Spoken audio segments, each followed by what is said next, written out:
Aktar kmieni dan ix-xahar il-Ministru tas-Saħħa ġew Etienne Nabela xeħet ir-responsabbiltà kollha fuq iċ-ċivil għal problema li żviluppat floti tat-tender għall-espansjoni tal-Isptar Mater Dei. Proġett li suppost għandu jara l-espansjoni tal-emerġenza u s-sala għas-saħħa mentali. Nista' niddetta x'għandu bżonn l-isptar, nista' niddetta x'għandu bżonn il-pajjiż, però ħanerġa' nassigurak li fejn jidħlu tenders, fejn jidħlu l-evalwazzjoni ta' tenders, jiena m'għandix naqsam. Ma kontx marraf.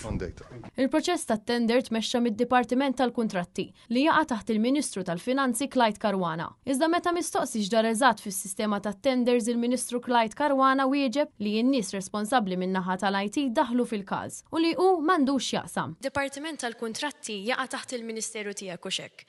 Tista' tgħidilna x'ġara eżatt fil-kuntratt tal-estensjoni ta' Mater Dei għaliex weħles is-sistema? Jiena informat illi id-Dipartiment tal-Kuntratti kif ukoll dak li għandu x'jaqsam min jieħu ħsieb is-sistema tal-IT daħlu fil-każ, tħarġu l-mertu, jaraw huma kif għandhom jħendiljaw tali okkorrenza. Clyde Caruana baqa' jgħid li mhuwiex kompitu tal-Ministru li jinterveni f'dawn l-affarijiet. Nafu li kien hemm kumpanija oħra li xtaqet tixħed l-offerta tagħha u dak il-ħin sintendi waħlet is-sistema.